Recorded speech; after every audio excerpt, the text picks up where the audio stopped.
Bismillah. Assalamualaikum warahmatullahi wabarakatuh. Alhamdulillah. Alhamdulillahi hadzana li hadza wa ma kunna linahtadiya laula an hadanallah. Asyhadu an la ilaha illallah wahdahu la syarikalah wa asyhadu anna Muhammadan abduhu wa rasuluh la nabiyya ba'dah. Allahumma shalli wa sallim wa barik ala sayyidina Muhammadin wa ala alihi washabihi ajmain. Amma ba'du. Rabbi shrah li sadri wa yassir li amri wahlul 'uqdatam min lisani yafqahu qawli. Pertama-tama marilah kita panjatkan puji dan syukur kehadirat Allah Subhanahu wa taala yang telah melimpahkan begitu banyak nikmat, terutama nikmat iman, nikmat Islam dan nikmat sehat, sehingga kita semua bisa berkumpul di pagi yang cerah ini. Ini adalah awal bulan ya, seperti biasa kita akan mengadakan distribusi beras dan sembako. Ada tausiah, yang mana pada 2 bulan sebelumnya tidak ada tausiah karena pandemi yang begitu meluas ya, sehingga kita tiadakan. Insya Allah kita akan distribusikan beras sejumlah lebih dari 3,3 ton ya, didistribusikan kepada mustahik Tua Jompo Duafa di sekitar Kelurahan Jatikarya dan Kelurahan Jati Sampurna dan juga Tapos, meliputi ada 9 titik kumpul dan ada 5 yayasan. Insya Allah kita akan distribusikan pagi ini hingga sampai menjelang zuhur nanti. Dan untuk petugas pengisi tausiah di masing-masing tempat adalah sebagai berikut. Ustadz Andi di Masjid Al-Ikhlas, kemudian Ustadz Ahmad Ismanto di Masjid Silaturahim, kemudian Ustadz Hadi di Masjid Darul Rahmah, dan Ustadz Akmal Faisal Amin di Balai RW 90. Demikian yang bisa kami sampaikan. Mohon doa dan dukungannya. Terima kasih. Billahi taufiq wal hidayah. Wassalamualaikum warahmatullahi wabarakatuh.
Assalamualaikum warahmatullahi wabarakatuh.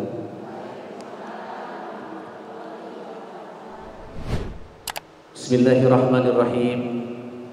Innal hamdalillah nahmaduhu wa nasta'inuhu wa nastahdihi wa nastaghfiruh wa na'udzu billahi min shururi anfusina wa min sayyiati a'malina may yahdihillahu fala mudilla lahu wa may yudlil fala hadiya lahu. Asyhadu an la ilaha illallah wahdahu la syarika lah wa asyhadu anna Muhammadan abduhu wa rasuluhu la nabiyya ba'dah. Allahumma salli ala sayyidina Muhammadin abdika wa rasulika nabiyil ummi wa ala alihi wa sahbihi ajma'in, amma ba'd. Jamaah Masjid Silaturahim dan pemirsa An-Ni'mah TV yang sama-sama kita mengharap ridha Allah Subhanahu wa taala. Berucap syukur kepada Allah Subhanahu wa taala atas segala nikmat, atas segala rahmat, atas segala taufik, hidayah serta inayahnya. Tanpa kita mendapatkan pertolongan dari Allah Subhanahu wa taala, maka kita tidak bisa berkumpul di rumah Allah Subhanahu wa taala. Betul, Bu? Nah, untuk itu senantiasa atas segala rahmat yang Allah berikan, marilah kita pergunakan dengan sebaik mungkin. Marilah kita manfaatkan dengan sebenar-benarnya, karena pada hakikatnya seluruh apa yang kita lakukan, apa yang kita kerjakan, baik hal yang terkecil ataupun yang besar di alam dunia ini, maka tidak pernah luput daripada malaikat mencatatnya. Di sekeliling kita ada yang namanya buku diari. Ada buku harian kita yang tidak pernah luput malaikat dalam satu huruf pun, dalam satu kata pun mencatat apa yang kita kerjakan. Tidak pernah luput menulis apa yang kita lakukan. Yang seluruh catatan amal kebaikan, amal keburukan, amal harian, buku itu akan kita terima kelak saat kita dibangkitkan kembali di padang mahsyar untuk kita menerima catatan amal kita. Hakikatnya sama-sama kita meyakini, sama-sama kita mengimani, dan sama-sama kita percaya bahwa kelak pasti ada hisab. Percaya, Bu?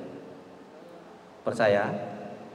Nah, kalau nggak percaya berarti harus disyahadat lagi, karena bagian daripada rukun iman.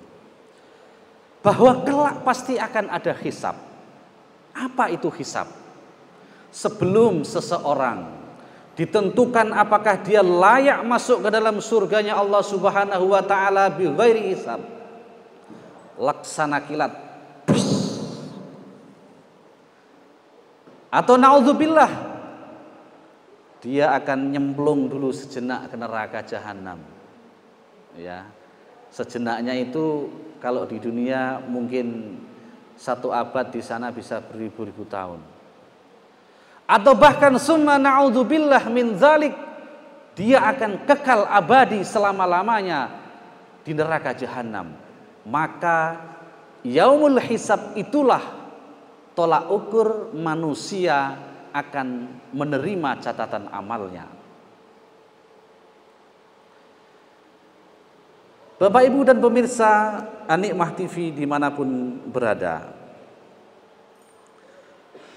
hisab pada hari itu manusia akan dibangkitkan kembali oleh Allah Subhanahu wa taala setelah semua manusia mati. Bahkan dikatakan kita ini umat terakhir, tetapi kita umat yang paling pertama dihisab. Kata Rasulullah Shallallahu Alaihi Wasallam. Jadi kita ini sudah hidup di zaman umat yang terakhir. Setelah umat ini selesai, maka seluruh manusia sudah dimatikan di alam dunia, dia akan dihidupkan kembali di padang mahsyar sambil berlutut. Dia tidak lagi memedulikan siapapun yang di depan, belakang, kanan, kiri, sanak, saudara, famili. Semua sibuk dengan dirinya sendiri. Dia berlutut menunggu panggilan namanya disebut. Ketika nama itu disebut, maka hatinya bergetar, hatinya, pikirannya mulai kalut, ketakutan yang luar biasa. Ketika dipanggil namanya Fulanah bin Fulanah, maka badannya bergetar untuk menerima catatan amal yang akan dibagikan pada hari itu. Karena dia akan khawatir, tatkala catatan amal itu amal kebaikan, maka dia akan langsung menuju dengan orang-orang yang beriman, yaitu tempatnya di surga Jannatun Naim. Tetapi ketika amal itu penuh dengan noda-noda warna merah, ketika catatan amal itu penuh dengan amal-amal keburukan, maka tak ada ampun lagi, kecuali tadi dia akan melipir masuk bersama orang-orang yang ingkar kepada Allah Subhanahu wa taala, tempatnya di naru jahannam. Setelah catatan amal itu dibagikan atau buku catatan itu dibagikan kepada manusia, maka kata Allah Subhanahu wa taala, "Iqra kitabak, iqra kitabak." Ayo bacalah catatanmu, bacalah bukumu, bacalah yang kau pegang, kitab itu. Iqra kitabak. Dengan gemetar badannya. Kafa binafsikal yawma 'alaika hasiba. Cukuplah dirimu sendiri pada waktu itu sebagai penghisap terhadapmu. Jadi nanti ibu-ibu, kita suruh baca catatan amal kita selama hidup di dunia 65 tahun. Selama sekian tahun saya telah melakukan kebaikan-kebaikan. Selama sekian puluh tahun melakukan keburukan-keburukan dengan mencela tetangga, dengan mencaci orang lain, dengan menghibah, dengan keburukan yang lainnya. Kemudian ada lagi catatan amal saya bertobat selama sekian. Nah, itu akan dihitung. Kita membaca catatan amal kita dan tidak pernah bisa bohong dengan apa yang sudah tertulis. Jadi apa fungsi faedah catatan amal? Itu sebagai bentuk keadilan yang Allah Subhanahu wa taala ciptakan untuk manusia. Dengan catatan amal itu kita tidak akan pernah bisa ingkar. Kata Allah Subhanahu wa taala dalam surat Yasin dikatakan, "Al-yauma nakhtimu ala afwahihim wa tukallimuna aydihim wa tashhadu arjuluhum bima kanu yaksibun." Pada hari ini kami tutup mulut mereka. Mulutnya dikunci.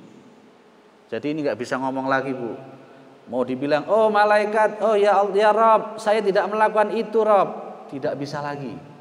Mulut kita dikunci, tidak akan bisa ngomong lagi. Dan berkatalah kepada kami tangan mereka, tangan-tangan kita ini akan ngomong. Mulut nggak ngomong, tangan menjadi saksi bahwa kita melakukan apa di dunia ini. Dan kaki mereka memberi kesaksian terhadap yang dahulu mereka lakukan. Tangan, kaki ini akan bicara di hadapan Rabb kita di padang mahsyar nanti saat buku catatan amal kita dibagikan. Maka dari itu, ini mah nggak ada orang, yuk nggak ada orangnya, kita ghibah saudara-saudara muslim kita atau tetangga kita. Oh ini nggak ada orang, kita ambil hak orang lain. Bukan seperti pengadilan di dunia yang dibutuhkan minimal 2 saksi mata. Tetapi saksi anggota badan kita, tangan dan kaki, mulut kita terkunci. Inilah yang akan memberikan kesaksian kelak di yaumul hisab. Ibu-ibu jamaah dan seluruh pemirsa An-Ni'mah TV rahimakumullah. Semua manusia berharap tatkala catatan amal itu dibagikan kelak di yaumil mahsyar, maka dia berharap catatan amal itu diterima dengan tangan kanannya, bukan dengan tangan kiri. Karena tatkala diterima dengan tangan kanan ataupun diterima dengan tangan kiri, itu sudah memiliki makna yang berbeda. Fa amma man utiya kitabahu biyaminihi, orang-orang yang beriman, orang-orang yang banyak amalnya, orang-orang yang banyak amal kebaikannya, orang-orang yang banyak berbuat baik saat di dunia, maka saat dia menerima catatan amalnya biyaminihi, dengan tangan kanannya. Adapun orang-orang yang diberikan catatan amal dengan tangan kanannya, maka fasaufa yuhasabu hisabai yasira, tatkala dia dihisab, tatkala dia dihitung amalnya, tatkala dia diperiksa, itu hanya hisab yang ringan-ringan saja. Jadi ketika buku catatan amal itu diterima dengan tangan kanan, ada jaminan dia akan dihisab yang ringan-ringan saja, tidak dihisab yang berat-berat. Dan semua orang berharap catatan amal itu dia bisa terima dengan tangan kanannya. Kemudian wa yanqalibu ila ahlihi masrura, dan dia akan kembali kepada kaum yang sama-sama beriman dengan perasaan yang gembira, senang Bu, bahagia. Tatkala catatan amal diterima dengan tangan kanan, maka seperti halnya seorang siswa yang sedang menerima rapot hasil ujiannya, kemudian dia dinyatakan lulus, walaupun toh dengan tidak cum laude, walaupun tidak juara, tetapi dia memiliki nilai yang baik sehingga dia lulus, tidak tertinggal di kelasnya. Perasaan itulah yang tergambar saat mungkin kita semua pernah mengalami masa itu, betapa bahagianya saat menerima sertifikasi lulus, bahwa kita akan lanjut ke jenjang yang lebih baik.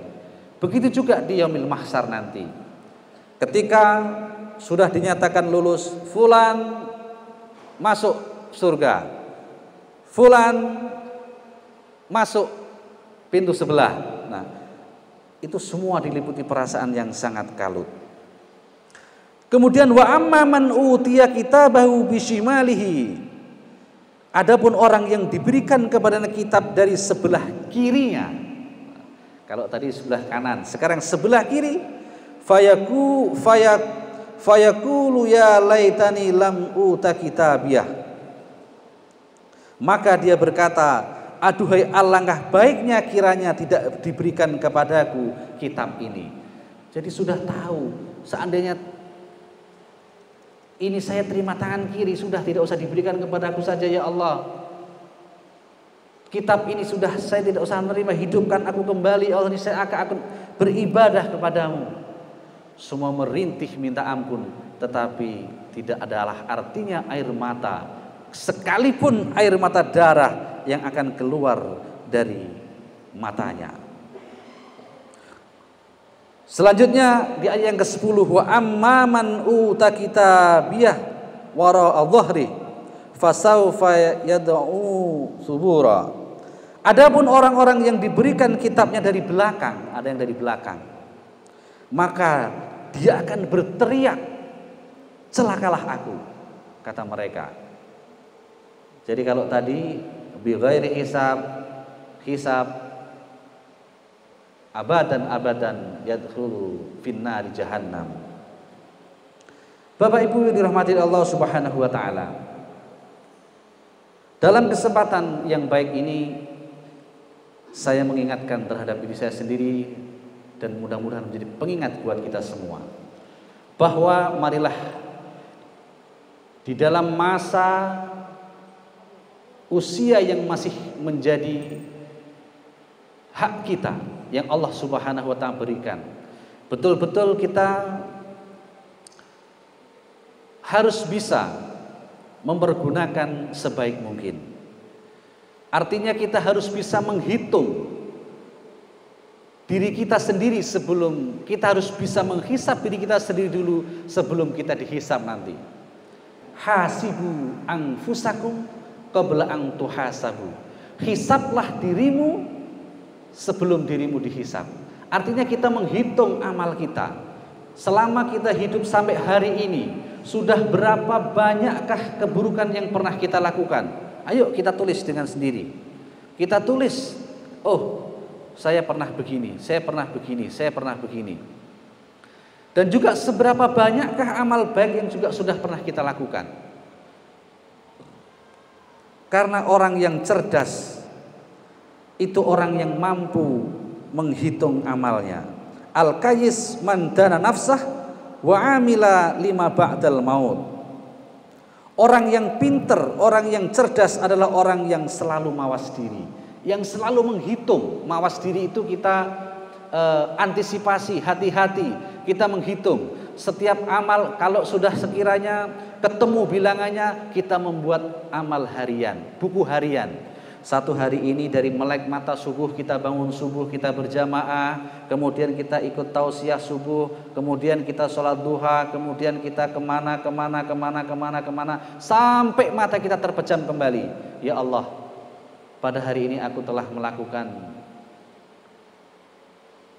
perbuatan dosa yang tidak aku sengaja. Aku mohon ampun kepadamu ya Allah sebelum mata ini terpejam. Aku mohon ridhomu ya Allah. Jangan sampai tidurku membawa dosa atas diriku denganmu. Kalaulah dosa kepada Allah, ibu-ibu sekalian, dosa kepada Allah, sebesar apapun dosa kepada Allah, Allah menyiapkan pintu taubat. Dengan kita berhaji, dengan kita umrah, dengan kita puasa, dengan kita sholat, insya Allah dengan taubatan nasuha, dosa-dosa kita kepada Allah Subhanahu wa ta'ala terhapuskan. Bahkan dengan wudhu saja, dosa-dosa kita kecil kepada Allah Subhanahu wa ta'ala dihapuskan.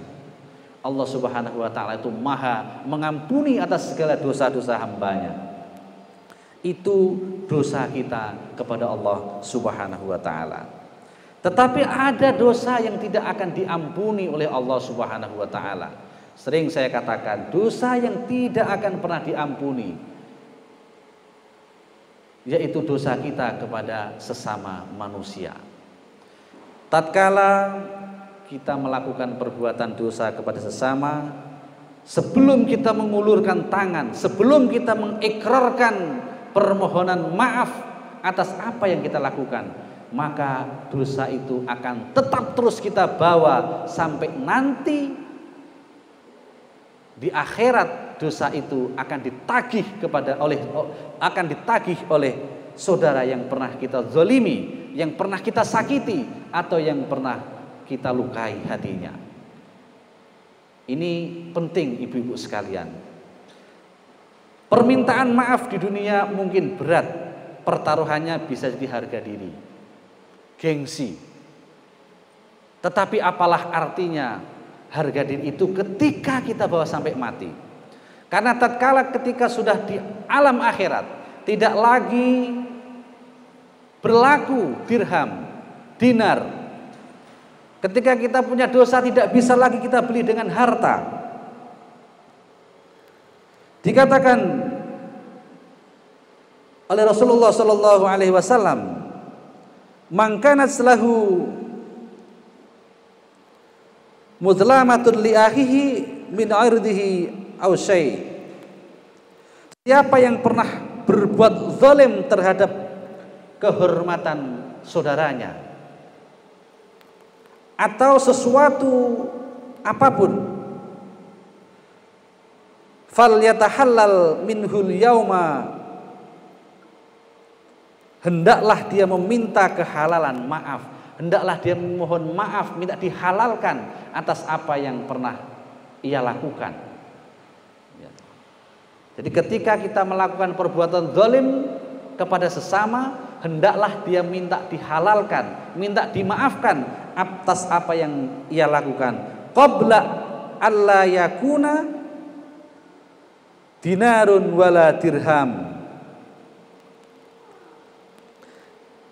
Karena ketika itu tidak bermanfaat lagi dinar atau dirham, tidak bisa lagi untuk menggantikan dosa yang pernah kita lakukan. Yang artinya ketika kita tidak minta halal di dunia, maka tadi yang berkaitan dengan catatan amal, oh ibu fulanah ini sebetulnya amalnya lebih banyak daripada dosanya. Nah, tetapi ada muncul baru, dia dituntut oleh saudaranya, ya Rob saya tidak terima, Karena saya pernah dizolimi olehnya, saya pernah disakiti olehnya, saya pernah dilukai hati saya olehnya, saya pernah diambil hak saya olehnya. Maka disitulah yang akan menjadi penghambat kita tatkala sudah pintu surga dibuka.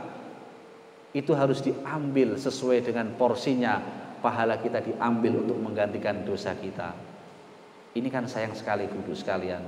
Kita hempaskan perasaan gengsi kita hempaskan perasaan harga diri kita. Tatkala memang kita bersalah, kita akui, kita datang ke rumahnya, kita minta halal untuk dimaafkan atas apa yang kita lakukan, dan kita berjanji untuk tidak akan mengulangi lagi. Demikian tadi hal-hal yang berkaitan dengan catatan buku amal yang kelak akan kita pertanggungjawabkan di hadapan Allah Subhanahu wa taala. Mudah-mudahan kita semua senantiasa diberikan kelurusan kita dalam beribadah kepada Allah, kita dijaga buku catatan amal kita, senantiasa malaikat rakit dan atid mencatat amal-amal kebaikan kita. Evaluasi tiap hari, apakah dosa yang kita lakukan lebih sedikit daripada amal yang kita lakukan, atau sebaliknya. Itulah diri kita sendiri yang bisa mengukur.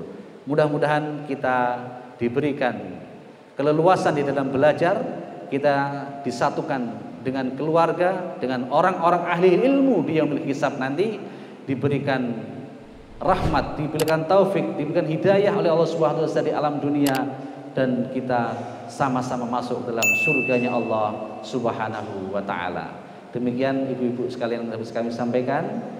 Sampai jumpa, mudah-mudahan di bulan depan kita diberikan panjang umur, diberikan kesehatan, dijauhkan dari segala mara bahaya, dan senantiasa kaki kita ringan untuk menuju ke majelis-majelis taklim. Senantiasa hati kita lembut di dalam menerima setiap ilmu yang tersampaikan. Ihdinas siratal mustaqim wa ila aqwamit thoriq. Wabillahi taufiq wal hidayah. Wassalamualaikum warahmatullahi wabarakatuh.